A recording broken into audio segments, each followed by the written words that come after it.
Salut à tous, ici Adrien D. Aujourd'hui on est le samedi 29 juin 2019 et dans cette vidéo, en fait je vais vous illustrer par un concept assez simple que un système d'exploitation n'est pas entre guillemets de la merde juste parce que l'applicatif ne fonctionne pas dessus. Alors vous allez me dire oui ça fait un peu bizarre dit comme ça. Ben oui, parce que souvent on a des utilisateurs de Microsoft Windows qui vont nous dire oui, Linux, c'est de la merde parce que si j'essaye d'installer Microsoft Office avec Wine, ça plante. Je n'ai pas mon logiciel Power Director pour faire du montage vidéo, donc c'est de la merde. Non, il ne faut pas confondre le système d'exploitation et l'applicatif. En effet, on a une application. C'est quoi une application? En fait, c'est du code qui est fabriqué, qui est codé par un développeur. Ce code, il est fabriqué, il fait des interactions avec d'autres bibliothèques, on appelle ça des bibliothèques, c'est-à-dire que par exemple, pour afficher une interface graphique, eh bien on va utiliser soit la bibliothèque Qt, soit la bibliothèque GTK, soit la bibliothèque NetFramework, par exemple, sous Windows. Et donc, une application, même si elle peut être portative, je vais dire, d'un système à l'autre parce que la technologie utilisée est multiplateforme. Par exemple, avec Java, vous faites une application avec Java, vous pouvez installer Java sur Windows, sur Linux, sur Mac. Voilà, donc votre application, elle est assez multiplateforme.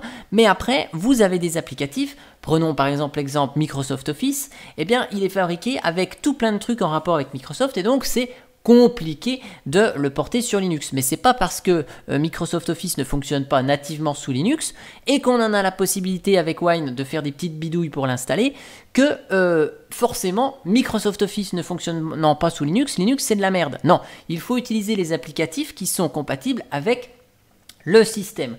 Donc, les utilisateurs de Windows savent bien critiquer Linux sur ce point-là. Et bien ici, je vais vous montrer d'un autre côté que sous Windows, il y a des applicatifs qui ne fonctionnent pas très bien. Par exemple, on va pas prendre une application, je vais dire, telle que Htop ou des trucs comme ça, parce que c'est vraiment, je vais dire, Htop, c'est un moniteur système, il va prendre des informations sur le système d'exploitation. Donc, bon, c'est comme si sous Linux, on voulait faire fonctionner le gestionnaire de tâches de Windows. On est d'accord? On est un peu pas dans le même registre. Cependant, j'ai téléchargé ici Kdenlive, parce que vous savez, Kdenlive, c'est mon éditeur vidéo. Voilà, donc il est disponible sur Linux, plein de trucs. Ça fonctionne bien, puisque vous voyez, même le comparatif Windows-Linux que j'ai fait, je vous ai mis à la fin de la vidéo toutes les pistes utilisées, tous les montages, les effets, les machins. Donc vous voyez, ça fonctionne bien sur Linux, ça, il n'y a pas de souci. Bien que certaines personnes critiquent un petit peu la version 19.04 de Kdenlive, bon, je pense que il y a des soucis de leur côté, et de la même manière, c'est pas parce qu'une personne a un souci avec un logiciel sur une distribution Linux qu'il faut en faire une généralité. Vous voyez, donc là on a Kdenlive, il est disponible sur Mac et sur Windows, donc vous voyez, hop, j'ai téléchargé ici l'installateur, il est là, voilà, hop. Donc on va installer Kdenlive sur Windows, donc déjà là on pourrait dire, ouais, Windows c'est de la merde, pourquoi il dit que ça a protégé mon ordinateur, Kdenlive c'est sûr? Bah oui, bon, ok. Donc là, on va exécuter quand même. Voilà, on va procéder à l'installation de Kdenlive, donc pour tout le monde, c'est programme file Kdenlive, voilà, très bien. Et donc là, ce qu'on va faire, hop là, je vais en profiter pour réduire ça. Wow.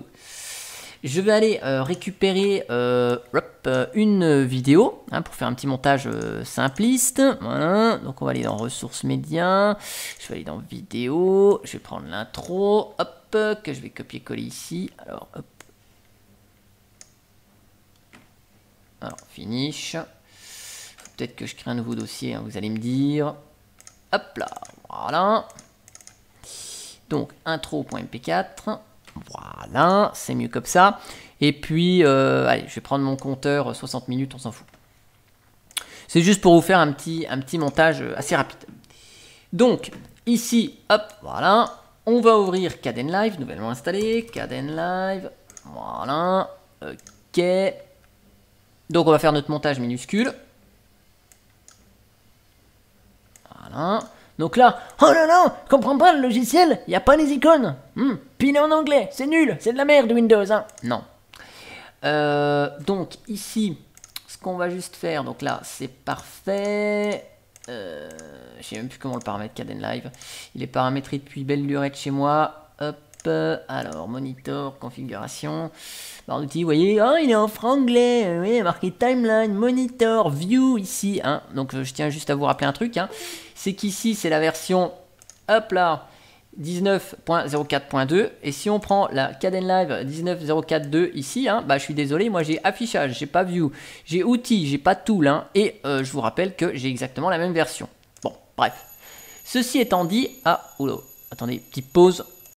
Voilà, donc ici, on revient ici, donc là, voilà, je disais quoi? Oui, c'est la même version du Kdenlive, donc voilà, sauf que là, il n'est pas en français. Windows, c'est de la merde. Non. Alors, ensuite, on va mettre nos pistes ici. Oh non, je comprends pas, il n'arrive pas à ouvrir un fichier. Oh, le logiciel, il est buggé, bah Windows, c'est de la merde. Non, c'est pas de la merde, Windows. C'est juste, en fait, l'applicatif qui ne fonctionne pas correctement. Et vous voyez, je veux dire, on n'est pas dans un truc extraordinaire, quoi. On est dans les fonctionnalités de base d'un logiciel, c'est-à-dire d'aller ouvrir une photo ou une vidéo. Hop, nouveau dossier, par exemple, vous voyez là, hop. C'est pas comme ça qu'on fait. Alors, add clip, voilà, je vais le faire de cette manière. Donc, hop, Adrien, desktop, nouveau dossier, hop, j'ajoute. Il n'arrive pas là, hein. Windows, c'est de la merde. Non, voilà. Donc, c'est juste, en fait, ce petit truc pour vous illustrer quoi? Bah, c'est juste pour vous illustrer quoi? Eh ben, que tout simplement, le logiciel, c'était peut-être par là qu'il fallait gérer les thèmes, voilà, mais c'est pas parce qu'un logiciel ne fonctionne pas sur un système d'exploitation que forcément c'est le système d'exploitation qui est merdique. Voilà, c'est une petite démonstration pour vous montrer ça, hein, voilà, mais bien sûr ça s'applique à d'autres choses. Linux a ses avantages et a ses inconvénients. Windows a ses avantages et a ses inconvénients, suivant les types d'utilisation qu'on veut en faire. Voilà. Hein.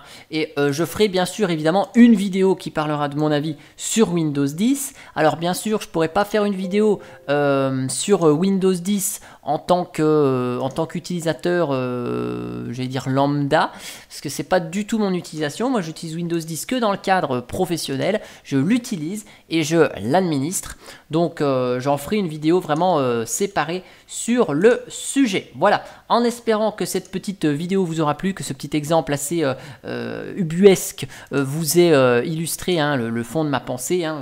Il ne faut pas forcément tout prendre au premier degré, ce que je vous dis ici, mais il faut bien voilà, comprendre que ce n'est pas parce que l'applicatif ne fonctionne pas sur le système d'exploitation que le système d'exploitation c'est de la merde. Voilà, c'est ça qu'il fallait conclure et moi je vous dis à bientôt pour une prochaine vidéo et on va d'ailleurs monter hein, avec Kdenlive notre magnifique vidéo ici, hein, oui, puisqu'en plus là cette fois-ci je l'ai en double exemplaire le fichier, voilà, regardez, hop là, oh là, ça marche, wouh, oh là, voilà, donc vous voyez la fonctionnalité que je vous ai montré dans Windows 10 qui fonctionnait pas bien, bah vous voyez, ça marche bien dans Linux, voilà, bon, et ben c'est terminé l'enregistrement, je vous dis à bientôt pour une prochaine vidéo, allez, ciao ciao.